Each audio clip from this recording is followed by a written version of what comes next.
Hi hello అందరికి నమస్తే.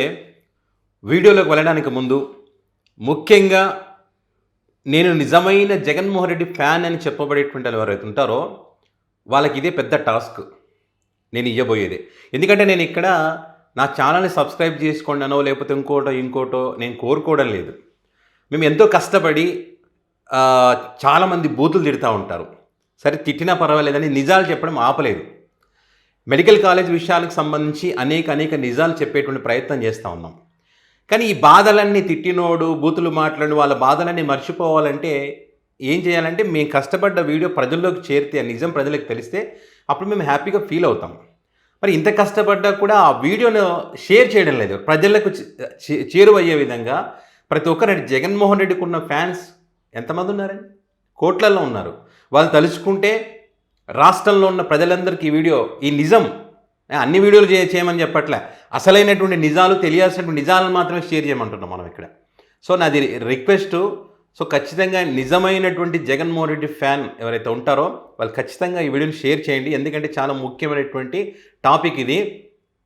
Medical college గురించి ఆల్రెడీ తెలుసుకున్నాం కదా, ఇంకేముందంటే చాలా ఉంది మెడికల్ కాలేజ్ గురించి. సో చాలా నీట్గా స్టెప్ బై స్టెప్ మీకు చెప్పే ప్రయత్నం చేస్తుంది దీంట్లో. కాబట్టి వీడియో ఎండింగ్ వరకు చూడండి, ఖచ్చితంగా ప్రజలకి ఇది షేర్ చేయండి. సో ఇక్కడ జగన్మోహన్ రెడ్డి మెడికల్ కాలేజీకి సంబంధించి కూటమి ఏ రకంగా ఫేక్ ప్రాపగండా చేస్తూ ఉంది, అందులో ఉన్నటువంటి నిజాలు ఏంటి అనేది మీకు చాలా క్లియర్గా చెప్తాయి. ఇక్కడ మీ అందరికి తెలిసి 2019 నుంచి 14 వరకు జగన్మోహన్ రెడ్డి తీసుకొచ్చినటువంటి మెడికల్ కాలేజీలు ఇవి. ఓకే, పాడేరు, పార్వతీపురం, విజయనగరం, నర్సీపట్నం, రాజమండ్రి, పాలకొల్లు, అమలాపురం, ఏలూరు, మచిలీపట్నం, పిడుగురాళ్ళ, ఆదోని, నంద్యాల, పులివెందుల, పెనుగొండ, మదనపల్లి, మార్కాపురం, బాపట్ల, మొత్తం 17 మెడికల్ కాలేజీలు. ఓకే, ఇందులో ఈ మెడికల్ కాలేజీలు తీసుకురావడానికి కారణం ఏంటో తెలుసా? 2019 తర్వాత జగన్మోహన్ రెడ్డి గారు ముఖ్యమంత్రి అయిన తర్వాత కోవిడ్ ప్రపంచం మొత్తం వచ్చింది. మరి అప్పుడు జగన్మోహన్ రెడ్డి గారికి ఒక అగ్ని పరీక్ష. ఈ అగ్ని పరీక్షలో జగన్మోహన్ రెడ్డి ఫెయిల్ అవుతారని చెప్పి అందరూ ప్రతి ఒక్కరికి బాడే సర్దుకొని ఎవరి ఇళ్లలో వాడు ఉన్నాడు. కానీ జగన్మోహన్ రెడ్డి ఆంధ్రప్రదేశ్ ప్రజలను ఆ సమయంలో కాపాడుకున్నాడు. ఇది వాస్తవం. ఎందుకంటే ఇప్పుడు మాట్లాడేటువంటి లీడర్లు ఎవ్వరు కూడా అప్పుడు లేరు. జగన్మోహన్ రెడ్డి చాలా పకడ్బందీగా కేంద్రం యొక్క సహకారంతో తన రాష్ట్రానికి కావాల్సిన ఏం కావాలో వాటన్నింటినీ సమకూర్చుకొని మరి ప్రజలను కాపాడుకునేటువంటి ప్రయత్నం, ఆర్థికంగా ఆదుకునేటువంటి ప్రయత్నం అన్ని రకాలుగా చేశారు. అయినా కూడా అంత చేసినప్పటికీ కూడా ఎంత తప్పుడు ప్రచారం చేయాలో అంత తప్పుడు ప్రచారం చేశారు. కొంతమంది డాక్టర్లను సుధాకర్ డాక్టర్ ఇంట్లో వాడుకొని చాలా తప్పుడు ప్రచారం చేశారు, బూతులు కూడా తిట్టించారు. సో ఇలాంటి టైంలో జగన్ గారు అబ్జర్వ్ చేసింది ఏంటంటే, అప్పుడు ఉన్నటువంటి జిల్లా హాస్పిటల్స్ కానీ, సిహెచ్సి కానీ, తర్వాత పిహెచ్సి కానీ, ఇవన్నీ కూడా ఏ రకంగా ప్రజలకు ఉపయోగపడ్డాయి. ప్రైవేట్ హాస్పిటల్లో ఏ రకంగా ఉన్నాయో మనం చూసాం. కోట్లలో డబ్బులు, లక్షల్లో కోట్లలో వసూలు చేశారు ఆక్సిజన్ కోసమో బెడ్ దొరకనేటువంటి పరిస్థితి కోవిడ్ టైంలో. ఓకే, సో అలాంటి పరిస్థితుల్లో ఈ ప్రభుత్వం యొక్క ప్రభుత్వ హాస్పిటల్ ఉంటే ఏ రకంగా మేలు చేస్తాయి అనేది గుర్తించారు. కాబట్టి అప్పుడు ఈ కళాశాలలు ఏర్పాటు చేయాలనేటువంటి ఒక అద్భుతమైనటువంటి ఆలోచనతో ఉన్నటువంటి 13 జిల్లాలను 26 జిల్లాలుగా మార్చి ప్రతి జిల్లాకు ఒక మెడికల్ కాలేజ్ తీసుకురావాలని ఒక అద్భుతమైనటువంటి ఒక కార్యక్రమం. ఇంకో విచిత్రం తెలుసా? 2014లో కేంద్రం సిఎస్ఎస్ అంటే సెంట్రల్ స్పాన్సర్డ్ స్కీమ్, ఇందులో 3 దశల్లో 2014, 2018, 2019 3 దశల్లో ఈ మెడికల్ కాలేజీలకు సంబంధించి ఒక నిర్ణయం తీసుకున్నారు. దేశం మొత్తం కాలేజీలకు సంబంధించి వాళ్ళు రాష్ట్రానికి కాలేజీల కోసం ప్రయత్నం చేస్తే ఆ టైంలో ముఖ్యమంత్రిగా ఉన్నటువంటి చంద్రబాబు నాయుడు గారు మాత్రం ఒక్క కాలేజీ తీసుకురాలేదు. జగన్మోహన్ రెడ్డి మీద వాళ్ళ సోషల్ మీడియా వేదిక సీట్లు అమ్ముకుంటున్నాడు, విద్యార్థులకు ద్రోహం చేశాడు, ఎంబీబీఎస్ సీట్ తీసుకొని పట్టభద్రులు కావాలన్న వాళ్ళ కళ్ళలు చేశాడని చెప్పి దాంట్లో ఫేక్ పోస్టులు పెట్టి ఫేక్ ప్రచారాలు చేశారు కదా. మరి అంత ప్రేమ ఉన్నప్పుడు ఇప్పుడు ప్రైవేట్ పరం ఎందుకు చేస్తూ ఉన్నారు? అప్పుడు కాలేజీలు ఎందుకు చేయలేదు? అయితే ఇక్కడ కొంతమంది కాలేజీల గురించి తప్పుడు ప్రచారం చేస్తూ ఉన్నారు కదా. ఏ కాలేజ్ ఎక్కడ అనేది మీకు చూపిస్తాను నేను ఇక్కడ. ఇది చూడండి, ల్యాండ్ అలికేషన్స్ ఫర్ 17 మెడికల్ కాలేజెస్, ఎక్కడెక్కడ స్థలం ఎన్ని ఎకరాలు కేటాయించారు అనేది. ఓకే, మచిలీపట్నం మెడికల్ కాలేజీకి 64 ఎకరాలు, ఏలూరు మెడికల్ కాలేజీకి 25 ఎకరాలు, రాజమహేంద్రవరం కాలేజీకి 33 ఎకరాలు, నంద్యాలకు 51 ఎకరా, పాడేరు మెడికల్ కాలేజీకి 35, పులివెందులకు 51, ఆదోనికి 60, మార్కాపురం 50, మదనపల్లి 99.4, విజయనగరం 17, పాలకొల్లు 60 ఎకరాలు, అమలాపురం 50, నర్సీపట్నం 62, బాపట్ల 50 ఎకరాలు, పిడుగురాళ్ళ 47.5, పెనుగొండ 60 ఎకరాలు, పార్వతీపురము 20 ఎకరాలు. సో టోటల్గా ఇట్లా 835 ఎకరాలు ప్రభుత్వ భూమి సేకరించి ఈ అద్భుతమైనటువంటి కార్యక్రమానికి జగన్ గారు పూనుకున్నారు. భూమి సేకరించడం కూడా చాలా పెద్ద టాస్క్. ఇది Vizianagaram medical college 2023 classes begin in 2023-24లో స్టార్ట్ అయింది. ఓకే, ఇది ఏలూరు ఇది కూడా 2023-24 బిగిన్.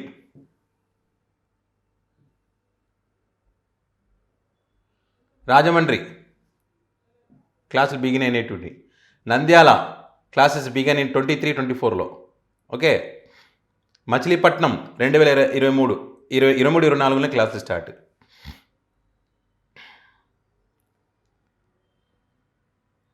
పాడేరు ఆల్రెడీ ఇప్పుడు అడ్మిట్ ఎప్పుడంటే బ్యాచెస్ ఇన్ 2024-25 స్టార్ట్ అయింది Paderu. Pulivendula NMC sanction 50 seats, but ఈ గవర్నమెంట్ రిజెక్ట్ చేసింది. లెటర్ కూడా రాసింది. చంద్రబాబు నాయుడు గారు మాకు వద్దని చెప్పి లెటర్ రాశారు. దానికి ఏదో కారణాలు చెప్పి ఎంఏఆర్టీఏ నిబంధనలను అవన్నీ ఇవని చెప్పి కారణాలు చెప్పి ఆపేసినటువంటి పరిస్థితి. ఓకే, 1923 నుంచి 2019 వరకు రాష్ట్రంలో ప్రభుత్వ మెడికల్ కాలేజ్ 12 మాత్రమే. Vijayawada Siddhartha medical college, Kurnool medical college, Anantapur ప్రభుత్వ మెడికల్ కాలేజ్, కడప ప్రభుత్వ medical college and Srikakulam Rajiv medical college, Visakhapatnam Andhra medical college, Kakinada Rangaraya medical college, Guntur medical college, Ongole ప్రభుత్వ మెడికల్ కాలేజ్, నెల్లూరు ఎస్ఎస్ఆర్ ప్రభుత్వ medical college, Tirupati SP medical college, Tirupati Sri Padmavati medical college. ఇవి అంతకుముందు ఉన్నాయి. Okay, 2024 the central government introduce the centrally sponsored scheme CSS అని చెప్పాను కదా. అందులో 2014లోనే వీళ్ళు కేంద్రం ఈ స్పాన్సర్ చేస్తే వీటికి సంబంధించి ఒక్కటంటే ఒక కాలేజ్ కూడా తీసుకురాలేకపోయారు. మరి విజనరీ కలిగిన గొప్ప వ్యక్తి మరి ఎందుకని ఆలోచన చేయలేదు, తీసుకురాలేదు. ప్రతి డిస్టిక్లో కాలేజీ వచ్చే విధంగా జగన్మోహన్ రెడ్డి గారు ఆలోచనలు చేశారు. ఇంకా ఆయన రాసినటువంటి లెటర్లు ఇవన్నీ. ఇదిగో ఈ వద్దు అని చెప్పి చంద్రబాబు నాయుడు గారు లెటర్లు రాశారనమాట. మాకు సీట్లు వద్దు అని చెప్పి రాసినటువంటి లెటర్లు. వాటికి కేటాయించినటువంటి బడ్జెట్, కాలేజీలకు కేటాయించినటువంటి బడ్జెట్ అది 8,480 కోట్ల రూపాయల ఖర్చుతో ఒక స్పష్టమైనటువంటి ఒక ప్లాన్ ఉంది. నాబార్డు రుణాలు కానీ, కేంద్ర పథకాలు కానీ, ప్రభుత్వ సాయంతో నిధులు కానీ అన్నీ కూడా సమీకరించారు. అంటే ఇప్పటికే 3,000 కోట్ల రూపాయలు ఖర్చు పెట్టి 5 మెడికల్ కాలేజీలు కంప్లీట్, మొత్తం 7 కాలేజీలు కంప్లీట్ చేసినారు, మిగతావి నిర్మాణంలో ఉన్నాయి. అంటే ఇక్కడ ఏడాదికి 1000 కోట్లు ఖర్చు పెడితే ఈజీగా అయిపోతాయి కాలేజీలు. ఏడాదికి వీళ్ళు అనుకుంటే అంటే వీళ్ళు మేము చెయ్యాలనేటువంటి సంకల్పం ఉంటే, ప్రజల మీద ప్రేమ ఉంటే, పేదోడికి సీట్లు అందాలనుకుంటే, లేకుండా ప్రైవేట్ పరం చేశారు. ఇప్పుడు ప్రైవేట్ పరం చేయడం ద్వారా ఏమవుతుందంటే ఫీజులు పెరిగినాయి. ఇప్పుడు ఎన్ఆర్ఐ కోటా ఫీజు 20 లక్షల నుంచి 37.5 లక్షలకి పెరిగింది ఇప్పుడు దీనివల్ల. సో మరి ఇప్పుడు విద్యార్థులు చదువుకోవాలంటే కష్టమా కాదా? సో వాళ్ళ కష్టాలని తీర్చాలని జగన్మోహన్ రెడ్డి గారు కాలేజీలు తెచ్చినప్పుడు వీళ్ళు ఏంటంటే చూడండి, నిరుపేదల కళలకు దగ, జగన్ నడిపిస్తున్న మాయాబజార్, సీట్లు అమ్ముకోవాలనుకోవడం దారుణం. వీళ్ళు పెట్టినటువంటి పోస్టులు. ఆదోని మెడికల్ కాలేజ్ ఇది ప్లాన్ ఫర్ 2024-25 పాస్. అంటే వర్క్ అనేది నడుస్తూ ఉంది. కన్స్ట్రక్షన్ ఏ రకంగా ఇది మొత్తం మొదలైనప్పటి నుంచి ఎట్లా అది నడుస్తుంది స్టెప్ బై స్టెప్, దాని యొక్క ఫోటో వివరాలు ఇవి ఆదోనికి సంబంధించి. అండ్ అదేవిధంగా మార్కాపురానికి సంబంధించి ఇవన్నీ కూడా కంప్లీట్ చేసి, ఇవన్నీ కూడా 2025కి వాళ్ళ ప్లానింగ్తో దీని అంతా కూడా నిర్మాణం చేపట్టడం జరిగింది. ఆ ఫొటోస్, దానికి సంబంధించిన ప్రజెంట్ సిచ్యువేషన్ కూడా ఇది. అండ్ అదేవిధంగా మదనపల్లికి సంబంధించి ఇదిగో ఇదంతా కంప్లీట్ అయితే 2024-25కి అడ్మిషన్స్ స్టార్ట్ కావాలి.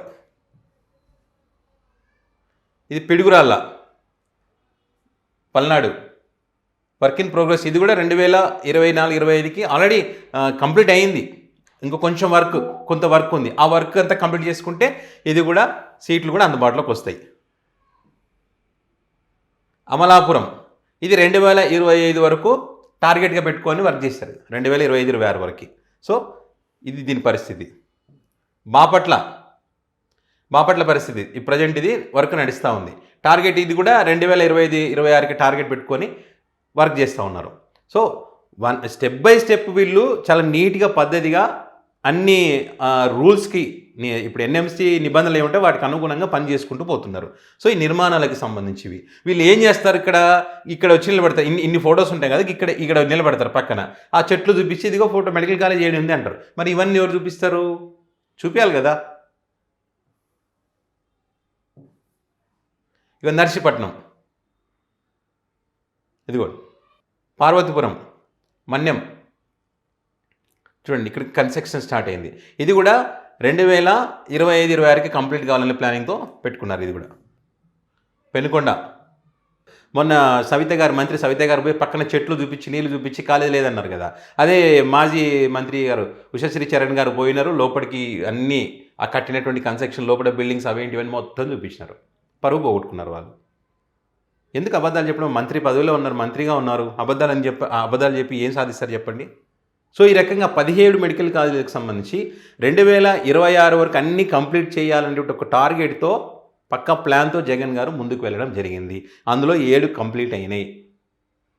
ఇన్ని చేసిన తర్వాత కూడా మరి జగన్మోహన్ రెడ్డి గారు విద్యార్థులకు ద్రోహం చేస్తూ ఉన్నాడని చెప్పి, మెడికల్ కాలేజీ గురించి జగనా మాట్లాడలేదని చెప్పి చంద్రబాబు గారు మాట్లాడడం, మరి హోమ్ మినిస్టర్ గారేమో అతగాడు అని చెప్పి ఒక మాజీ ముఖ్యమంత్రిని అతగాడు అంట.